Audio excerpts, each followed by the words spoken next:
नमस्कार, हमारा नाम है समरीन और आपने देखना शुरू कर दिया है लाइव सिटीज। देखिए, बिहार में एक बार फिर से राजभवन वर्सेस के पाठक हो गया है। आपको याद होगा कि बीते दिन शिक्षा विभाग ने एक बड़ी बैठक बुलाई थी और उस बैठक में बिहार के तमाम कुलपतियों और कुल सचिवों को शामिल होना था। लेकिन आपने देखा कि हैरान करने वाली बात ये रही कि जब बीते दिन ये बैठक हुई तो इस बैठक से कई सारे कुलपति और कुल सचिव गायब दिखे, यानी कि नदारत रहे, जिसके बाद से के पाठक काफी बमक गए और बमक कर एक बड़ा आदेश जारी कर दिया है। आपको बता दें कि उन तमाम कुलपतियों का और कुल सचिवों का अगले आदेश तक के लिए वेतन रोक दिया गया है, शो कॉज नोटिस भी जारी कर दी गई है और साफ साफ पूछा गया है कि आप ही बताइए कि आप पर एफआईआर क्यों नहीं दर्ज की जाए। तो आज हम इसी मुद्दे पर सीधी बातचीत करेंगे सीनियर जर्नलिस्ट लक्ष्मीकांत सजल जी से। सबसे पहले बहुत शुक्रिया बात करने के लिए जी। जैसा कि मैंने शुरू में ही कहा सजल जी कि के पाठक ने, या ये कहिए कि शिक्षा विभाग ने एक बड़ा आदेश जारी कर दिया है। क्या कुछ लिखा गया है उस आदेश में?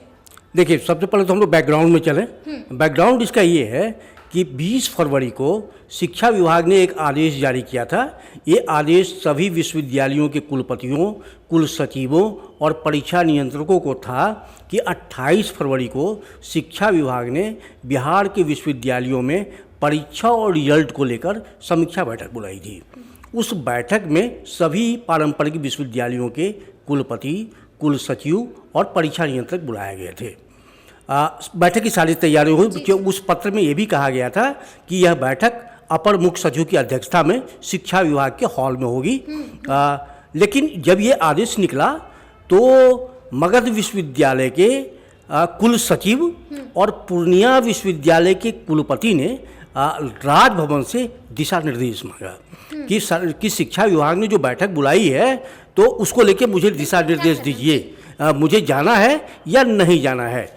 तो राजभवन ने, यानी कुलाधिपति ने उस बैठक में उनके जाने पर रोक लगा दी और उसकी प्रति सभी विश्वविद्यालयों को दी और उसमें ये कहा गया कि वो कोई भी अधिकारी उस बैठक में नहीं जाएंगे। जब ये गाइडलाइन जारी हुआ राजभवन का तो उसके बाद शिक्षा विभाग ने मगध विश्वविद्यालय के कुल सचिव और पूर्णिया विश्वविद्यालय के कुलपति को कारण बताओ नोटिस जारी किया था कि आपने, जब शिक्षा विभाग आपका प्रशासनिक विभाग है तो आपने किसी दूसरे प्राधिकार से, राजभवन का नाम नहीं लिया था, किसी दूसरे प्राधिकार से अनुमति क्यों मांगी। और उसमें शिक्षा विभाग ने यह भी कहा कि इस बैठक में शामिल होना अनिवार्य है और इसकी कॉपी उन्होंने सभी विश्वविद्यालयों को दी। यानी न राजभवन ने अपना आदेश वापस लिया, न शिक्षा विभाग ने अपना आदेश वापस लिया। इस बीच एक र्यूमर जरूर फैला। र्यूमर ये था कि शिक्षा विभाग ने 28 की बैठक स्थगित कर दी है, स्थगित कर दी है, जबकि ये खबर झूठी थी। स्थगित हुई थी ललित नारायण मिथिला विश्वविद्यालय की सीनेट की बैठक। वो बैठक इसलिए स्थगित हुई थी कि हाउस चल रहा है और जो हाउस के मेंबर हैं वो वहाँ सीनेट के भी उनमें से कई मेंबर हैं, तो वो बैठक स्थगित हुई थी। और उस दिन शाम को, जिस दिन भ्रम फैला था, उस दिन शाम को शिक्षा विभाग की वीडियो कॉन्फ्रेंसिंग में सभी कुल सचिवों को साफ साफ कह दिया था कि शिक्षा मंत्री ने बैठक पर रोक नहीं लगाई है। खैर इन्हीं ऊहापोह की स्थिति के बीच जब बैठक शुरू हुई तो बैठक में सिर्फ 3 जने आए। 3 जने आए। एक कामेश्वर, 28 तारीख की बैठक जी, 28 की बैठक में 3 जने जो आए उसमें एक थे कामेश्वर सिंह दरभंगा संस्कृत विश्वविद्यालय के कुल सचिव और उसी विश्वविद्यालय के परीक्षा नियंत्रक, और एक दूसरे थे आपको ये मगध विश्वविद्यालय के परीक्षा नियंत्रक। तो 2 परीक्षा नियंत्रक आए, एक कुल सचिव आए और किसी भी विश्वविद्यालय के कुलपति नहीं आए। और बाकी विश्वविद्यालयों के ना तो कुल सचिव आए और ना ही परीक्षा नियंत्रक आए। तो इसे लेकर इसे शिक्षा विभाग ने बहुत काफ़ी गंभीरता से लिया, क्योंकि ये शिक्षा विभाग का कहना था कि यह परीक्षा का मामला है, यह रिजल्ट का मामला है और विश्वविद्यालयों ने बाकायदा एग्जामिनेशन कैलेंडर को नोटिफाई किया हुआ है और उसमें यह प्रोविज़न है एग्जामिनेशन कैलेंडर में कि अगर आप उसका जब वो नोटिफाई यानी उसका गजट हो जाता है तो उसका अनुपालन करना अनिवार्य होता है और जब अनुपालन नहीं होगा तो उसमें कार्रवाई का प्रोविज़न है उसके लिए। तो खैर कल जब बैठक में ये लोग नहीं आए तो शिक्षा विभाग ने इसे काफ़ी गंभीरता से लिया और लेट नाइट में ही ये आदेश जारी हुआ जिसके तहत सारे कुलपतियों का वेतन बंद कर दिया गया है अगले आदेश तक। बंद कर दिया गया है जी। जितने कुल सचिव नहीं आए उनके वेतन भुगतान पर भी अगले आदेश तक रोक लगा दी गई है और यही कार्रवाई परीक्षा नियंत्रकों पर भी हुई है, यानी उनके भी वेतन अगले आदेश तक बंद कर दिए गए हैं। इसके साथ ही शिक्षा विभाग ने उन्हें परीक्षा नियंत्रकों, कुलपतियों और कुल सचिवों को 2 दिनों का समय दिया है, जिसमें एक दिन आज गुजर गया, अब एक दिन बाकी है। उनसे पूछा गया है कि क्यों नहीं आप पर एफआईआर दर्ज की जाए, क्योंकि उन पर जो धाराएं लगाई गई हैं एफआईआर के लिए कई सारी जी उसमें एक तो बिहार परीक्षा संचालन अधिनियम 1981 के तहत विश्वविद्यालयों की परीक्षाओं को शामिल किया गया है। तो उस अधिनियम के तहत जितनी भी धाराएं बनती है वो सारी धाराओं के तहत उनसे पूछा गया है कि इसके तहत आप पर क्यों ना एफआईआर किया जाए। दूसरी धाराएं जो लगाई गई हैं वो लोक सेवक के खिलाफ जो कार्रवाई की धाराएं बनती हैं वो धाराएं लगाई गई हैं और उनके तहत भी पूछा गया है कि आप पर क्यों नहीं इन धाराओं के तहत विधि सम्मत कानूनी कार्रवाई की जाए। शिक्षा विभाग ने यह भी साफ कर दिया है कि चूंकि आप परीक्षा और रिजल्ट को लेकर उदासीन हैं, इसलिए राज्य सरकार क्यों नहीं विश्वविद्यालयों का बजट भी बंद कर दे, बजट भी बंद कर दे। और उससे भी बड़ी बात यह है कि ये जो कुलपतियों, कुल सचिवों और परीक्षा नियंत्रकों के जो वेतन बंद हुए हैं, इसके साथ ही शिक्षा विभाग ने सभी विश्वविद्यालयों के खातों के संचालन पर रोक लगा दी है। मतलब बैंक अकाउंट भी फ्रीज कर दिया गया है, सारे खाते फ्रीज कर दिए गए हैं। तो अब विश्वविद्यालय उन खाताओं में से कोई पैसा नहीं निकाल सकता है, कोई खर्च नहीं कर सकता है। तो इतने सारी कार्रवाइयाँ एक साथ हुई हैं ये शिक्षा विभाग की। अब इसे लेके अब अटकलों का बाजार गर्म है, लेकिन ये सारे जो आदेश निकले हैं ये आदेश शिक्षा विभाग के सचिव वैद्यनाथ यादव जी के हस्ताक्षर से निकले हैं और उन्हीं के आदेश से सबों को कारण बताओ नोटिस जारी हुआ है। उन्हीं के आदेश से विश्वविद्यालयों के खाते फ्रीज किए गए हैं। उन्हीं के आदेश से कुलपतियों, कुल सचिवों और परीक्षा नियंत्रकों के वेतन बंद किए गए हैं। एक चीज़ आपको और बता दूं कि बैठक शुरू होने के एक दिन पहले पूर्णिया विश्वविद्यालय, वीर कुंवर सिंह विश्वविद्यालय, 4 विश्वविद्यालयों ने शिक्षा विभाग को पत्र लिखा था। उस पत्र में उन्होंने ये कहा था कि मुझे बैठक में शामिल होने के लिए कुल सचिवों ने कहा था कि कुलपति ने अनुमति नहीं दी है। अच्छा, कुलपति ने अनुमति नहीं दी है, तो हम बिना अनुमति और बिना गाड़ी कैसे बैठक में शामिल होंगे। तो एक तरह से इन 4 विश्वविद्यालयों ने पहले से ही पूर्व सूचना शिक्षा विभाग को दे दी थी। लगता है कि ये सूचना इसलिए दी गई थी कि उन पर कोई कार्रवाई न हो। उन्होंने स्थिति स्पष्ट की थी कि हम आपको ये सूचना इसलिए दे रहे हैं क्योंकि मुझे अनुमति नहीं मिली, तो हम कैसे आए, मतलब हमारी मजबूरी रही, बिल्कुल में शामिल नहीं हो सके। हम आपसे ये भी जानना चाहेंगे सजल जी कि ये बैठक इतनी अहम क्यों थी कि बैठक में कुल सचिव, कुलपति शामिल नहीं हुए तो इतना बड़ा एक्शन हो गया। देखिए ये जो मैंने बताया कि ये परीक्षा और रिजल्ट को लेके था। शिक्षा विभाग का कहना है कि विश्वविद्यालयों ने जो गजट किया था, विश्वविद्यालयों ने जो परीक्षा कैलेंडर में कमिटमेंट किया था, जिसका सरकार ने गजट कराया था, तो ये विश्वविद्यालय उस गजट का अनुपालन नहीं कर पा रहे हैं, यानी परीक्षा कैलेंडर को फॉलो नहीं कर रहे हैं और उस समय जो सेशन अपडेट थे वो भी पीछे चले गए। तो विश्वविद्यालयों का पूरा एकेडमिक कैलेंडर, परीक्षा कैलेंडर पिछड़ गया है। परीक्षाएं काफ़ी विलंब से चल रही हैं, रिजल्ट काफ़ी विलंब से आ रहे हैं। इसीलिए शिक्षा विभाग ने इसे अहम माना था।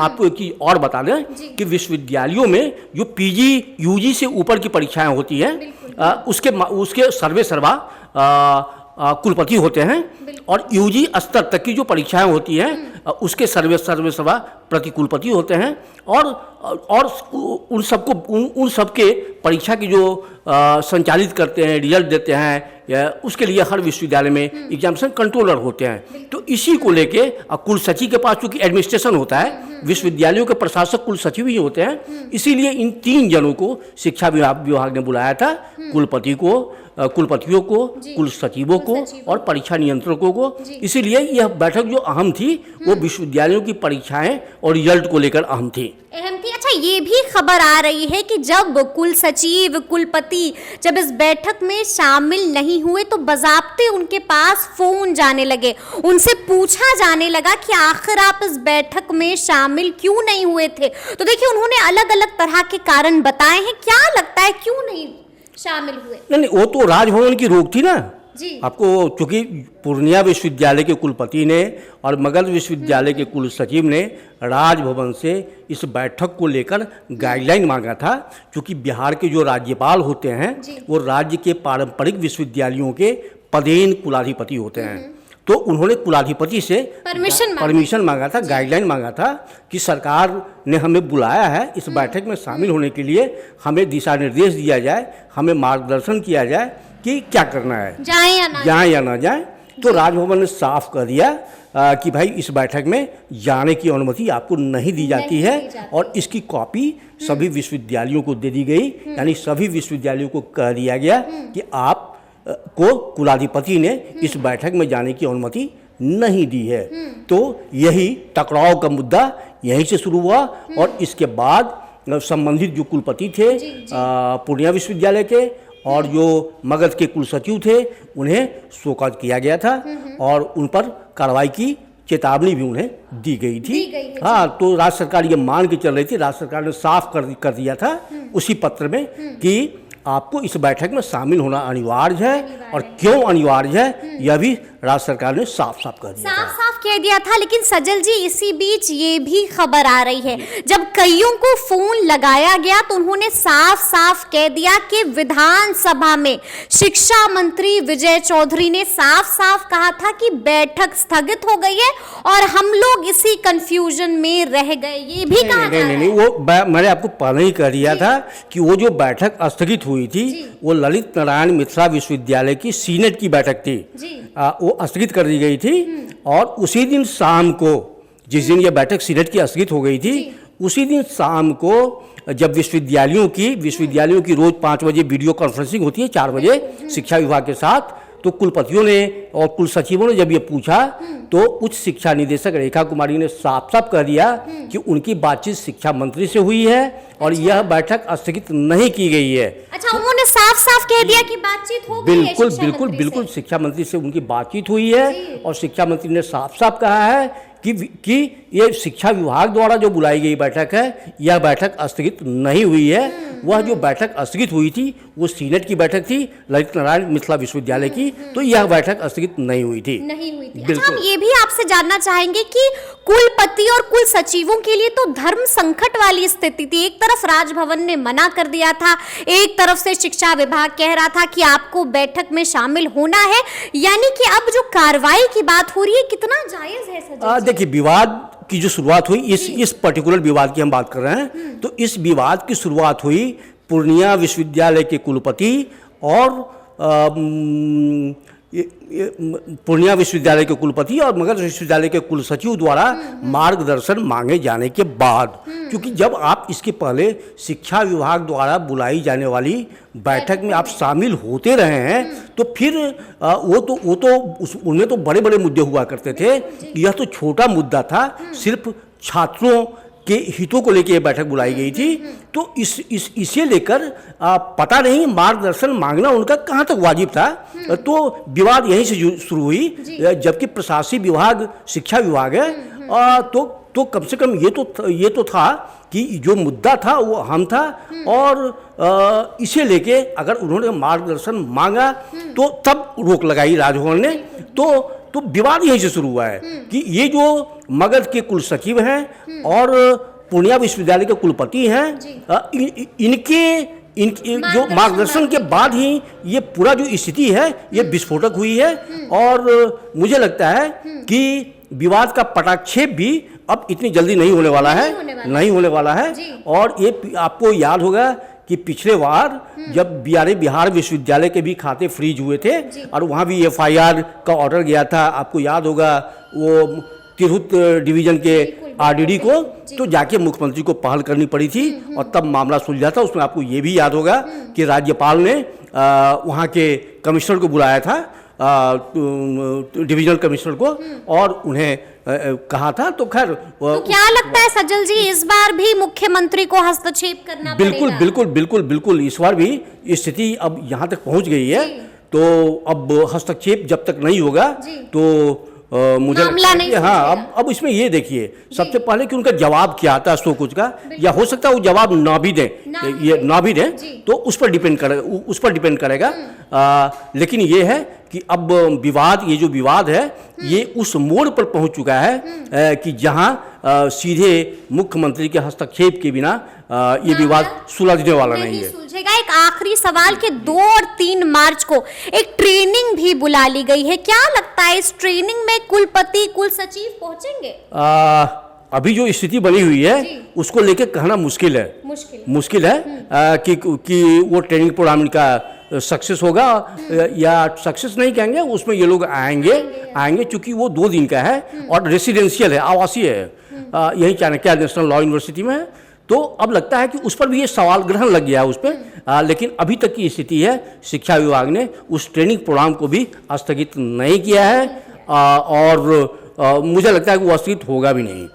बिल्कुल। चलिए, तो सुना आपने क्या कुछ कहा है लक्ष्मीकांत सज्जल जी ने। तफसील से हम लोगों ने चर्चा की है कि आखिर एक बार फिर से बिहार में हंगामा किस बात को लेकर मचा हुआ है और आखिर एक बार फिर से बिहार में के पाठक वर्सेस राजभवन क्यों हो गया है। तो ये पूरी बातचीत आपको कैसी लगी है कमेंट करके हमें जरूर बताइएगा। तो इस तरह के तमाम अपडेट्स के लिए ऐसे ही हमारे साथ बने रहिएगा और देखते रहिएगा लाइव सिटीज। बहुत शुक्रिया।